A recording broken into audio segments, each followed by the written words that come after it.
there. I think it's hard to tell when you're live on Zoom. So I'm thinking we're live, but we're going to wait just 1 second in case we're not, because I want to make sure I give the introduction to. Awesome. We are live.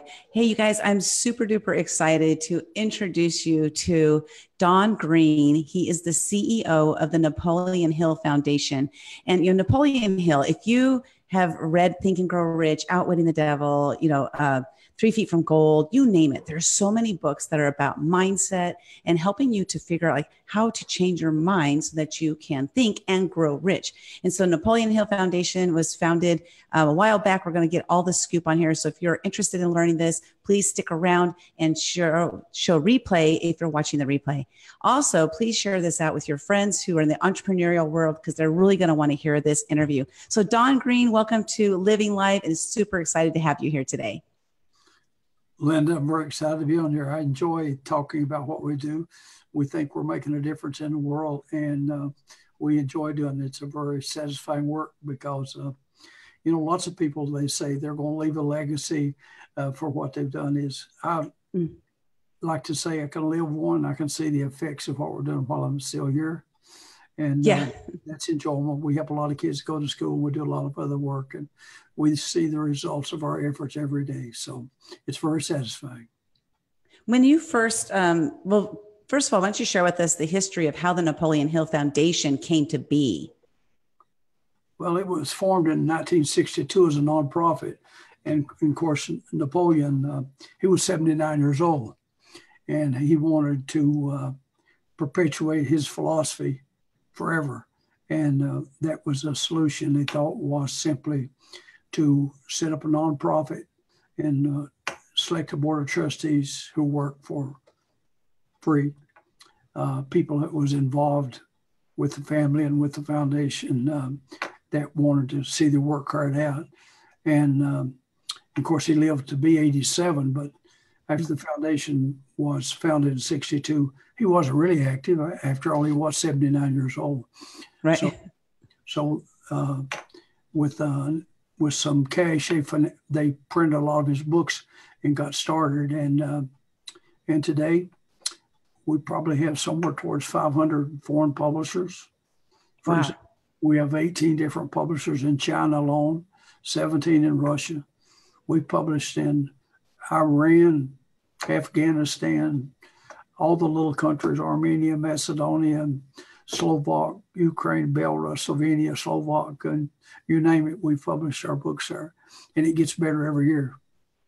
Now, how did you get involved yourself? Well, sometimes, Linda, I was a bank president for almost 20 years. Okay. I had read material really well. And, I used a quote in the story in my book. Sometimes our ship don't come in. Sometimes we have to swim out where it is. Believe me, if you're unemployed or you're looking for opportunities, it's probably not going to show up while you're on a sofa watching a soap opera or sports fan. Sometimes you got to get out. Well, I was speaking about Napoleon Hill to people that would listen, and I was invited to speak to a historical society in Pound, Virginia, at a Presbyterian church. They provided this little space. Probably weren't. I'm sure it wasn't 20. It was not 20 people, and I spoke about Napoleon Hill. There I was within a few miles of where he was born, and the people really didn't know anything about him. And so I listened to some audio tapes. It's about 15 minutes from home, and on that night going back, I was listening to them, and I had the idea to write them. And so when I got home, I took a legal pad, and I sat down and wrote a letter to the foundation in Illinois, and I got a nice letter back, inviting me up to have lunch with them and to meet the trustees and the chairman. And of course, W. Clement Stone was a chairman. He's the old guy who founded Combine Insurance, and he worked with Napoleon from 1952 to 62. Probably he, of all people, was responsible for the foundation's position it is today. And we discussed the books, and I remember him telling me, it seems that I knew more about the books than he did, that I should be a board member. And of course, I didn't need a position. I don't know, among some of the things I've done, other than being president of the bank, I've been president of the Chamber of Commerce, chairman of the board of a local hospital, served in numerous capacities in the community. on the board of the University of Virginia, and so forth and so on. But anyway, I told him, yeah, I would be glad to. And so up until about 19 years ago, we had a chance to sell the bank. One time was really good in the banking business. Mm-hmm. And we sold the bank. And of course, I had already lined up the job with the foundation, that I would have the job with the foundation. So they gave me a year of severance pay when I turned in my notice, so provided I wouldn't go to work for another bank, which I had no intention. So it was a good setup. I didn't miss any days of work. Mm-hmm. And at that age, I was not ready to quit. Of course, I'll be 78 my birthday, and I'm still not ready to quit. That's good. We don't want you to quit. I love what I'm doing. When I started off, I had a dry cleaning business. I purposely, when I built a building, I built an office in it, probably 12-foot square, because I was involved in real estate and a bunch of other things. And I thought, we get out of banking, I might just dabble a little more in real estate, and I won't have to keep going in and out of the house. I'll have my little office. Mm-hmm. So this came about. I went to Walmart. This is before the internet. I bought a fax machine with a phone, put in a separate line. Remember working in the cleaners, had to keep the door shut because of the equipment making noises. And I actually got a book of the listing of foreign publishers. It was about $275. This is before the internet, so there's no. Right.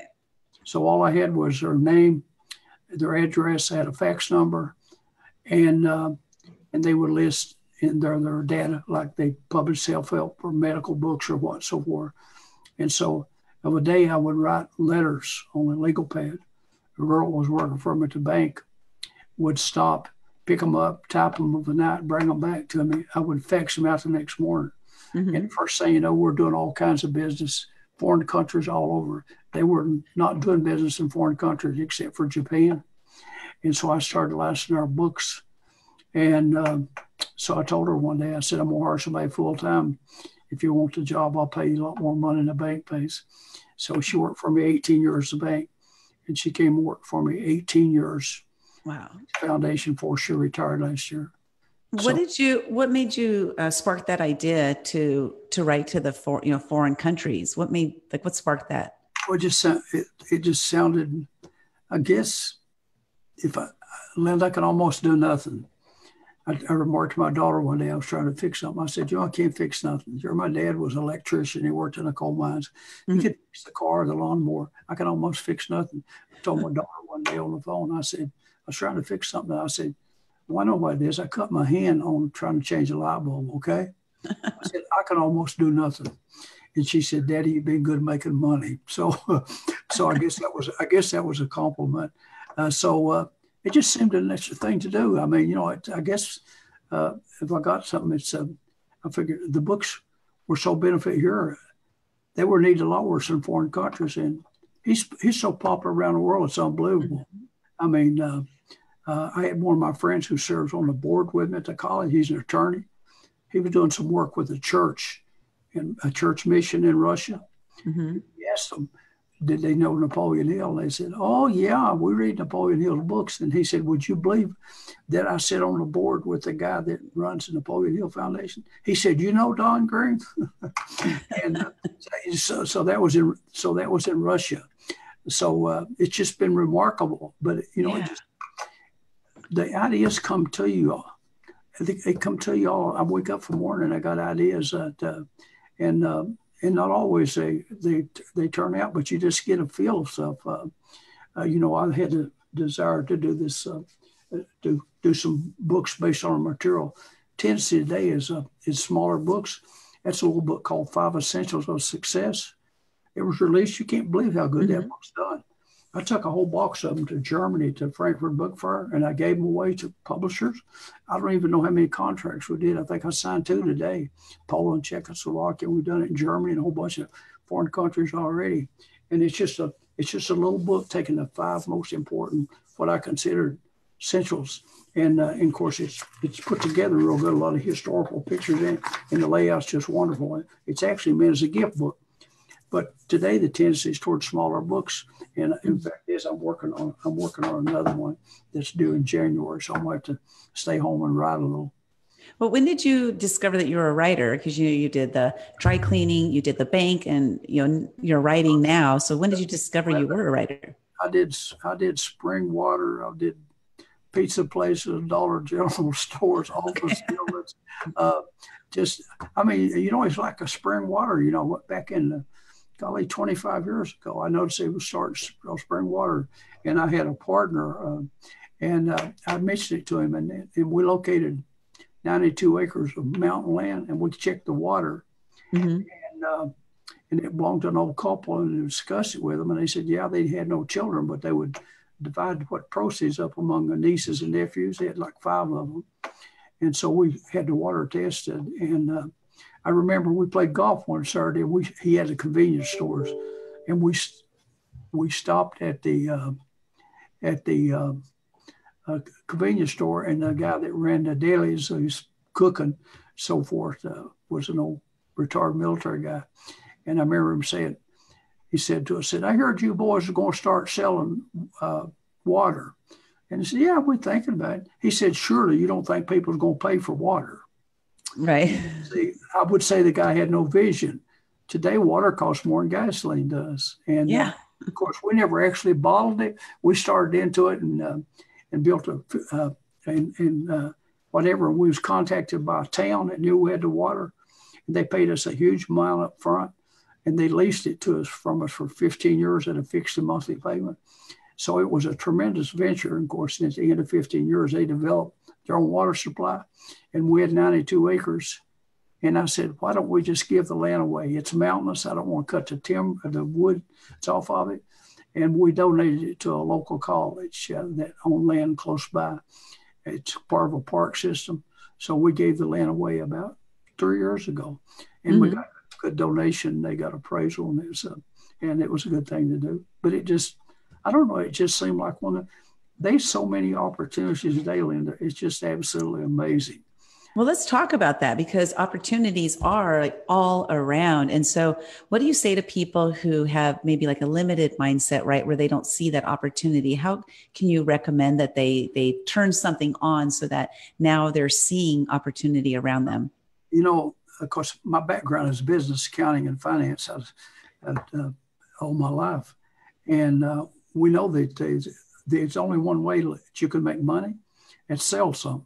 You can sell a product, or you can sell your services. Now, me, I can't dance, I can't sing, I can't, so I can't do that. But you have to sell your services or a product, and it has to be something. We normally think of, I'm doing a book on finance outside this other stuff. There's only 4 uses of money, and one of them is food, clothing, and shelter. But those things drive the market to a certain extent. It's what people need is their basics. But what also drives the market is what people wants. I mean, do they really need a hula hoop? The guy made millions off of it. Art Linkletter. Yeah. It's taking something other and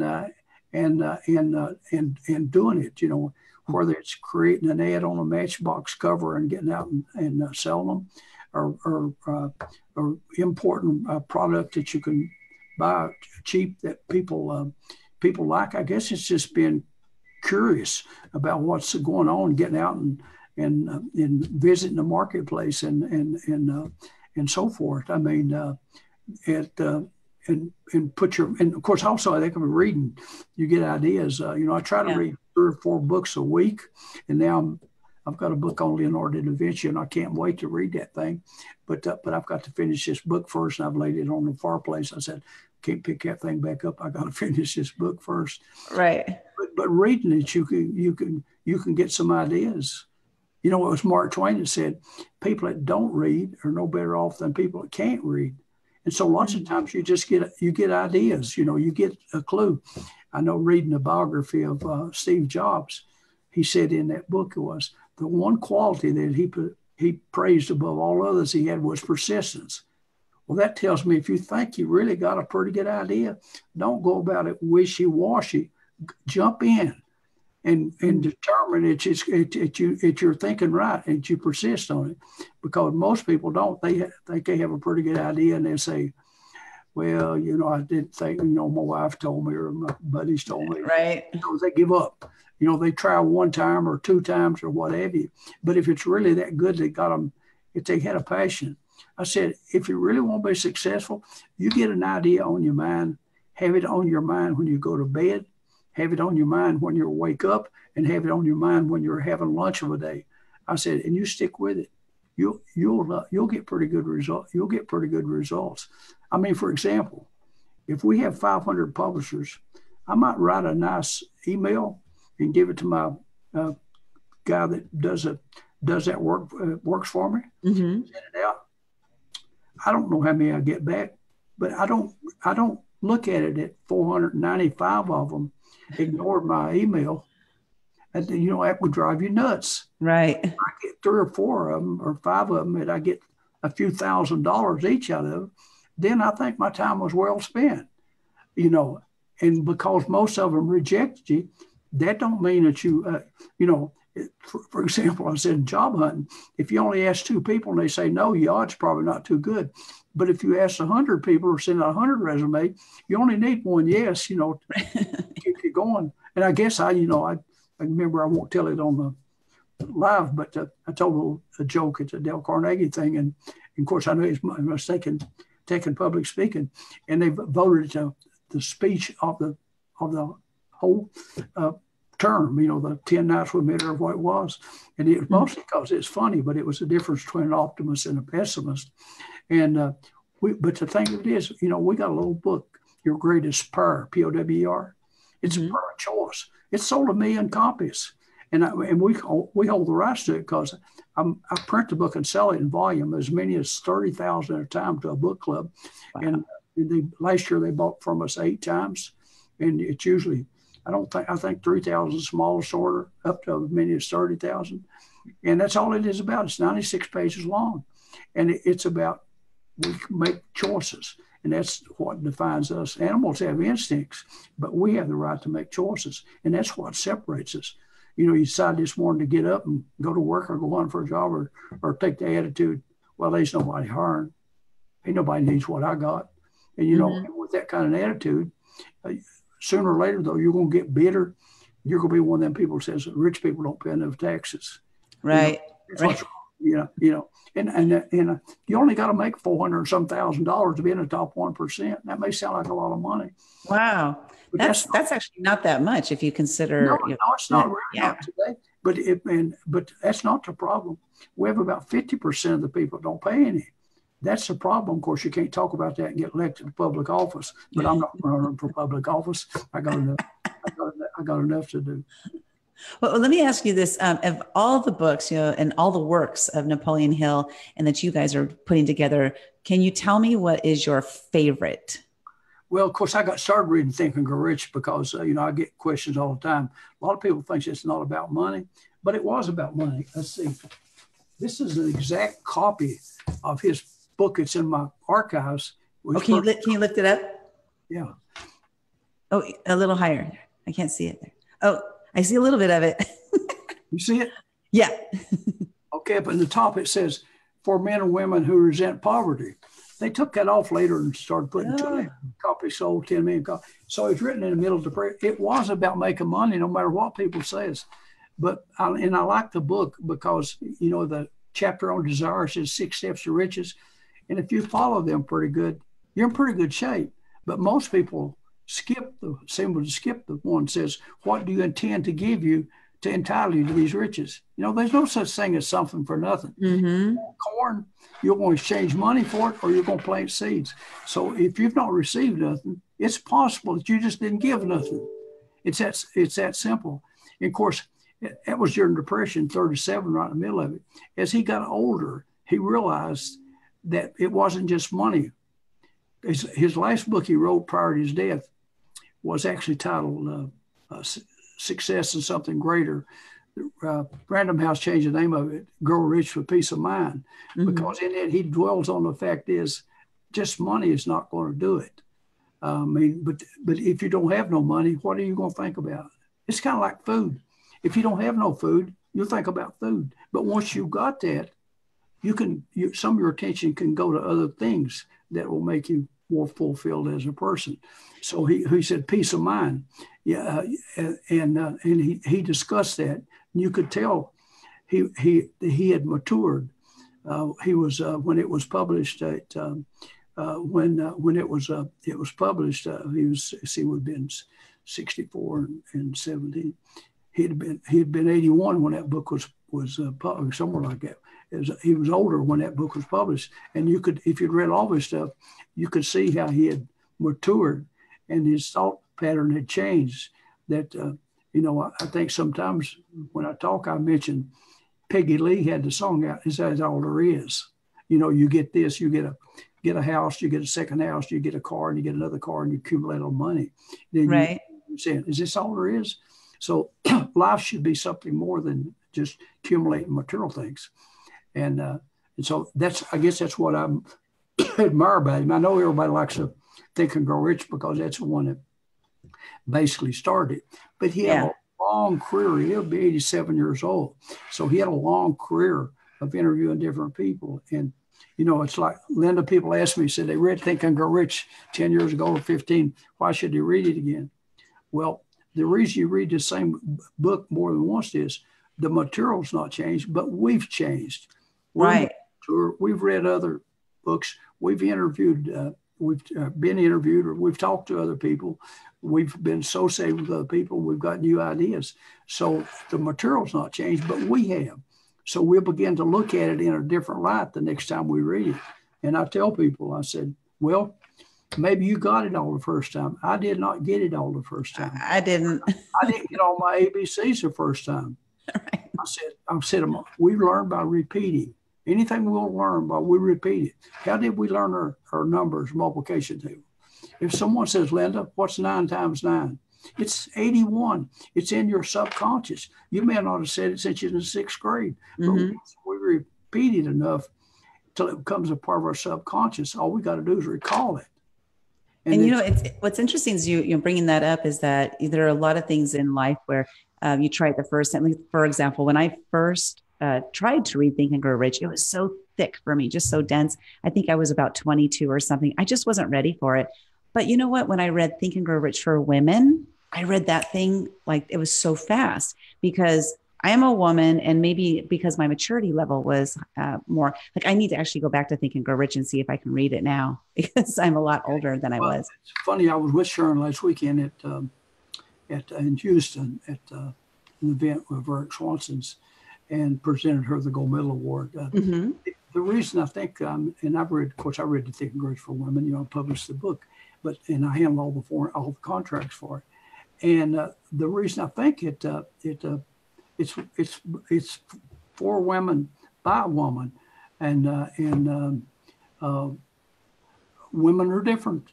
I mean, it's supposedly a male-dominated world, but I think we're beginning to wake up. And Sharon done a wonderful job. And what's so I won't say odd or nothing about the book, but what tickled Sharon was the first foreign license I did on the book was in the Kingdom of Saudi Arabia. There's a book by a woman about women, for women, published. And we've actually published probably, I've never counted, but at least 25 different books in Saudi Arabia. What's so important on this one, and I'll give Sharon some credit, that book published in Saudi Arabia, since we've published books, I don't know how much we've affected them, but now the women over there can drive cars and they can attend sporting events. Now, that might not be no big event here, but can you imagine what a change that is in countries where basically women have not been allowed to become a part of society, like they're a third class or fourth class citizen? And there's no way an economy of a country can keep up with other countries if the women can't contribute also. When you say half the society, y'all can't contribute, and y'all don't have nothing to contribute but have babies, then there's something's bad wrong. They can't compete. And you can look at those countries where the women can contribute. And of course, it's getting more and more. It's getting more and more so, and women are rightfully taking their place in society. I think still got a ways to go, but hey, listen. As long as we're getting better each day, whether it's a little bit of time or a whole lot of time, then we're making progress. That's the main thing. It's not what we're being, it's where we're going. And you mentioned perseverance, right? So like the women's perseverance to keep going. And I believe that a lot of it, not all of it, of course, but a lot of it is because women just simply aren't stepping up. Some women are just like staying in the background. So I think we could make a larger push if we had more women putting themselves out there on the line. My daughter in junior high school was wearing a sweatshirt that said on the front, women's place is in the House. And then on the back it says, and in the Senate. Okay, that's good. Should probably say presidency today, but it's true. And there's so many misconceptions. I remember her being in college. She called back and the professor had made it. She's mad. He said girls weren't good in math, and here she had won the state of Virginia award in high schools. Repeatedly awards because I love math and I played with her when she was a kid. And she went through she's a CPA today, by the way. It's one of our businesses. But anyway, I told her, I said, see, Donna, that's a conception. Society has a conception that girls are not good in math and boys are not good in English. She said, no, you never did tell me that. I said, I didn't want you to know. Right. I didn't want you to know. And so, of course, she laughs about it. She laughs about it today. But here's a professor saying girls are not good in math and boys are not good in English. I mean, I read David Baldacci. I met the guy. I read John Grisham, but I also read my good friend Adriana Trigiani and Lee Smith were friends that write love stories. Cause I read some about all the literature because they're just good writers, and I love biographies like the one on Steve Jobs and Leonardo da Vinci and so forth. And so we gain knowledge from and studying other people. Well, even if we're reading things that aren't nonfiction or documentaries, we're reading fantasy books and stuff like that, it still helps to give us an open mind about different things, right? Absolutely. I said, I love to see kids. I'm really not a follower of Harry Potter, but the kids reading, I said, well, at least they're reading something. Yeah. They're reading something. We didn't all start off reading this deep thought stuff and so forth and so on, but I got so enthused of Napoleon Hill reading his stuff over and over again. I tried to read everything, and some of them was a search to read everything that he read. Like Edward Hubbard, I don't know if he read his stuff or not, but I guess the guy, he's the one that drowned on sunk with a. One I really love is I listen to The Road to Riches, and I love hearing the voices of W. Clement Stone and Napoleon Hill because it really makes me feel like I'm there with them in that room, and it really has helped me to change my mindset because I came from a poor mindset, poor family, and so being able to think differently, it does take some time though, like you said, like the chipping away, right? Even if it's just a little bit at a time, at least it's making forward progress. Well, I went all the way back. He read a guy named Samuel Smiles. It was 1859, if I recall right. I read it 2 or 3 times. He wrote a book, Self-Help Psychology. That was probably the first self-help book, as far as I know. I mean, outside the Bible, it was ever written. And he wrote stories. Let's see. He wrote one about Watts, the guy building the steam engine. Some of the other one was a guy Wedgwood. Wedgwood china, real expensive china. Oh yeah.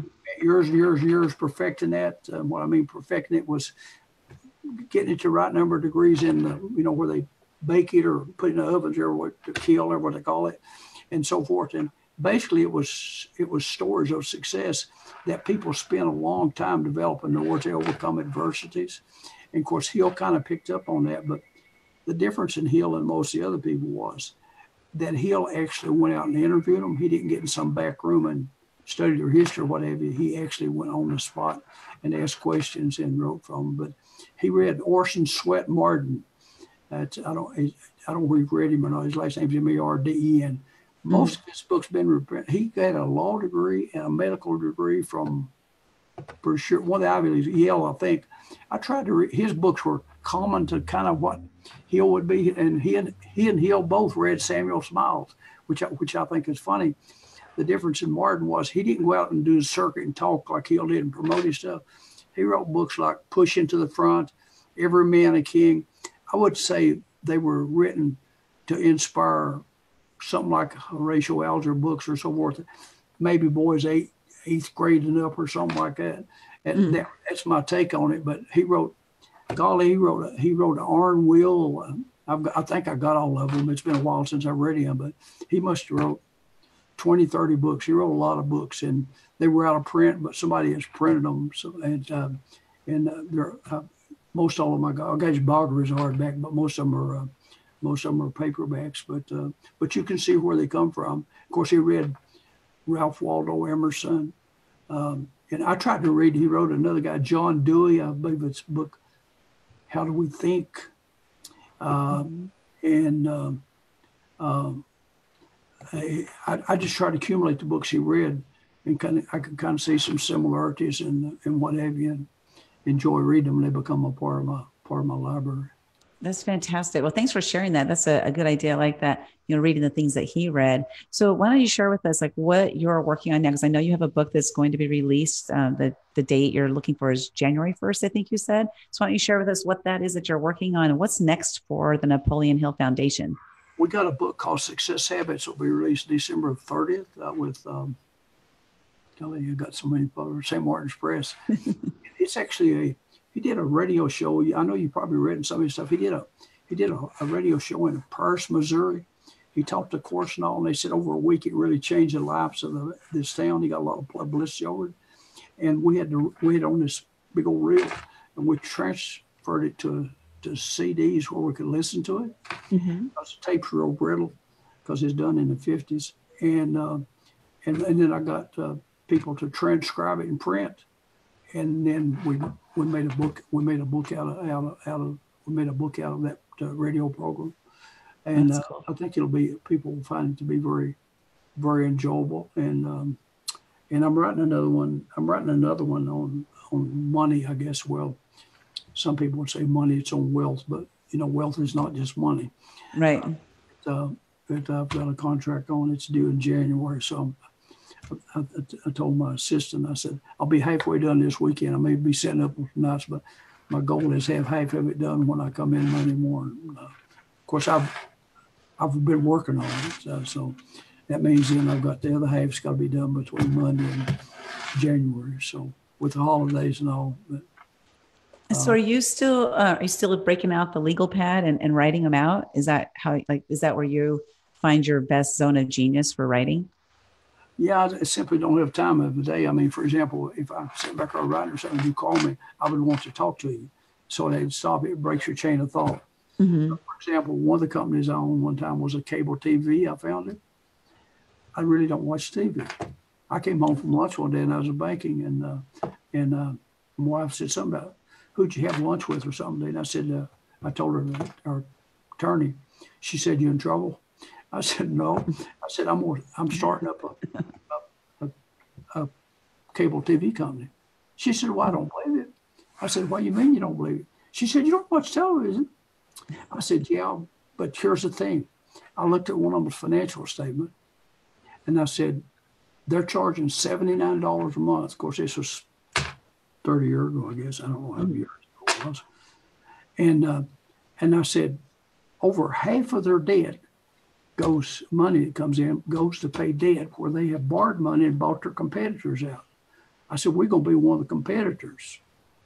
I said, except we're not going to have to charge $79 because we're going to put the money in up front and we're going to let it grow. We'll do one town, a second town, a third town. We'll keep going like that, using our money that we're generating instead of borrowing money.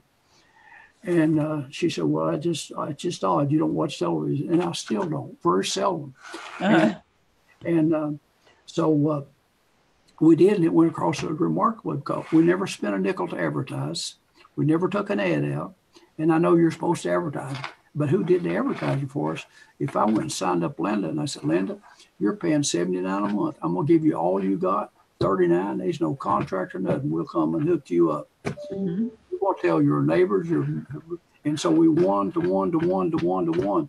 And it went so fast. They wanted to buy us out right off the bat. And they said, well, if you don't want to sell, we'll just cut our rates down and you won't be able to survive. We're a big company. I said, guys, we're not stupid. We're regulated by the federal government. You can't cut the rates in one community to stifle competition unless you cut all the way across the state. I don't think that's going to happen. So we built the first town, we built the second town, and we applied for license for the third and fourth time at the same time. But then the mountain got up there so good it was hard to turn down. And I don't know, we did about 10 years or something like that. It was just an idea I had from looking at that financial statement, and it was a tremendous investment. And we got cash for it. So again, there was something already out there, but you saw a way to make it better and to provide a better value to customers. And so you did that. And then it just spread like wildfire, it sounds like. And that's the secret. If you got something other you can do better or with more service, whatever. For example, your favorite place to go eat may not be the one that's got the best food. It's the atmosphere, the help, and how they treat you and so forth. And those people the people that learn that, they learn how to wait on people. I mean, you go in, you expect to be waited on promptly and to be smiling and enjoying what they're doing and so forth and so on. That's part of to me, that's part of the meal. If any time's a pleasant time should be when you're having a meal. Yeah. But I guess just kind of keep your eyes open. I mean, I see a lot of things today that I know I could do, and I have people approach me with stuff, and some of them are good ideas. But I always try to remember, too, what Earl Nightingale said. We can do anything we want to do, but we can't do everything. So we have to pick and choose the ones that we think that one is that we would enjoy, and then the second one is it's in our mind shows good promise to. So I've done many things, and they come on an idea, whatever. And I never did a nursing home, but I sold the land and had people that did one and I studied it. It's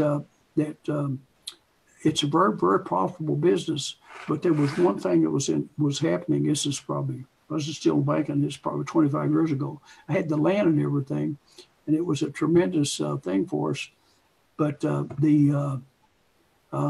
the insurance that you have to cover for malpractice and people getting injured and so forth, it was prohibitive. I mean, the cost was outlandish for just a startup. If you just had one claim, you could got wiped out. So okay, I had someone else do it, and I sold them the land and so forth. And then I'm out of it, and it's still operating today.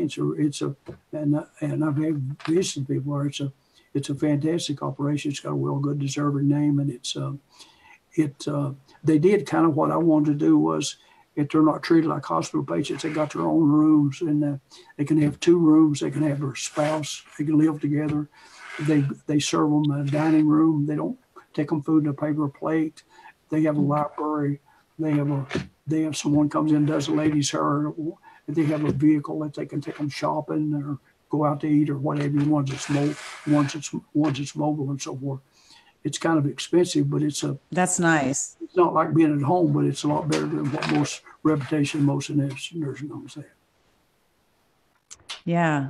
Well, Lisa, I'm going to ask you one more question before I ask that question. You guys, you're listening to Linda West with Don Green, the CEO of the Napoleon Hill Foundation. You can find, any the Napoleon Hill books that he's been mentioning. You can find those at naphill.org. That's NAPHILL.org. And so, Don, for our final question, one of the things that I found that I am I have a gift of doing is helping people break through fears. So my question to you is, do you have any fears? And if so, how do you break through them? Well, I'll tell you the answer to it is, that's one place fears is where, in my opinion, thinking don't do it. The more we dwell on a problem, we think. I'll give an example. A little boy is laying in bed of a night and it's storming. He's okay till he gets in the bed. And then he lays there and he hears a noise. Mm. It ends up being a wind blowing a branch against the side of the house. But his mind runs wild. Someone's breaking in. The booger man's going to get him or so forth and so on. We can't think through problems. And I learned it from Mr. Stone when we have fear, all we got to do is be active. It'll take our mind off of it. Our mind's complicated but simple. You can't think about your problem. For example, I did a fundraising, the foundation did in Malaysia right after tsunami. I believe there were approximately 250,000 people drowned. And we spoke, and they took up donations. I think they raised a lot of money. But anyway, I talked to a guy, was either a psychiatrist or psychologist, can't remember which. But he said was, he said was, someone said to someone he was talking to, I understand you lost everything you had. He said, no, I didn't lose none of my family.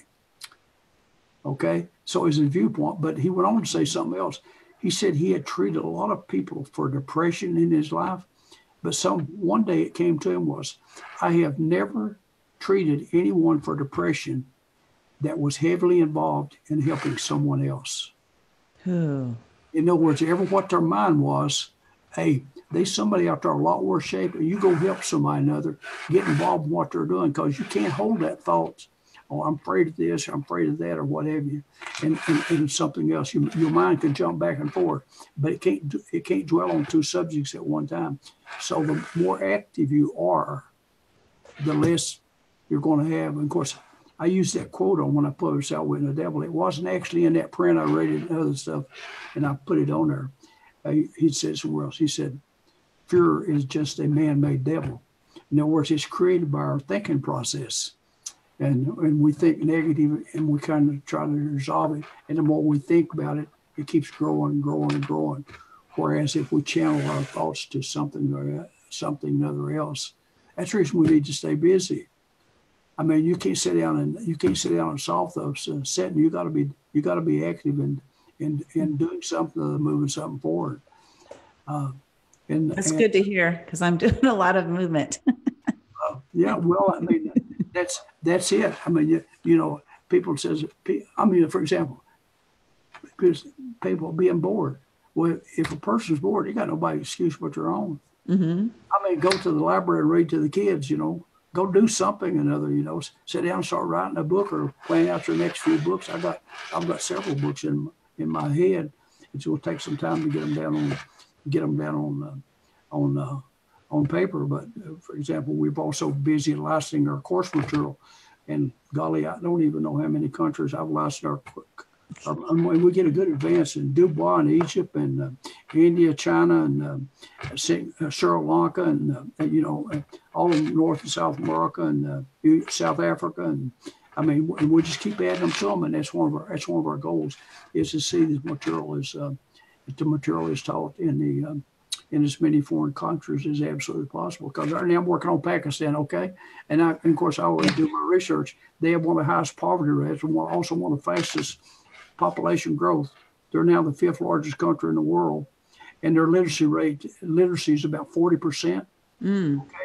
Okay. If you got problems, it's between your ears. It's a lack of education. And of course, and Linda, I've told it 1,000 times. Of course, I've taught at the college level, and I've been involved with the college.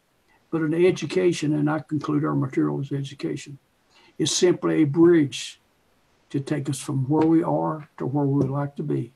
It's just plain and simple. And that's the way to get there, is through education. Education of things that we can improve ourselves with. And education is a never-ending process. Yeah. The fact is, the more I learn, the more I realize I do not know. But we can learn something other every day. I mean, the young people I'm around, they amaze me with their computer and their technology. I can use an iPhone. I can send an email. I can do a few things, but I don't even understand all the language they use and so forth. But I do have enough sense, as my wife said, always get somebody else to do it for me. And I've been very fortunate to have good people around me that makes me look good. And that's all you got to do is accept. As a leader, we accept problem. If something goes wrong, even if it's our subordinate, we accept the blame for it. And if it goes good, give it credit to the employees. And you got no problems. You got no problem if you follow that. You take the blame for what goes wrong, and you give the credit to those that is making you look good. And it really works, because I used to do that on accident. And it works every time. So it's really amazing. So, yeah. Well, it is, and it's amazing that people wait and you don't want to take credit for everything. I never asked for a salary increase in my life, but I make sure I went to bat for my employees because then the results spoke for themselves. You know, Mm. they can look and see what we've done, the banking or whatever. They can see, they can read a cash count and see what you're doing, and what's going on. People sit on the board. They can read that. They can tell what you're doing, and it's possible because of people working for you, working with you. Wrong. Nobody works for me. They work with you. So, well, thank you. I want to thank you so much for your time. This is absolutely amazing. And I think we could talk for like days, not even just hours, right? Just days, because you're like a wealth of knowledge, so much information. And I do want to thank you, though, for your time. And with that, we will be saying goodbye. You guys, you can find Don at, naphill.org. He's on Facebook and he does Facebook Messenger really well. So, do you use your iPhone for that? I have a social media girl. If you have something you want to send to me, I can send out to her. I'll be more glad to. Fantastic. Well, thank you so much, Don. And you have a wonderful day. And we'll see you guys later. Okay, Linda. All right. Bye-bye. Bye. Thank you.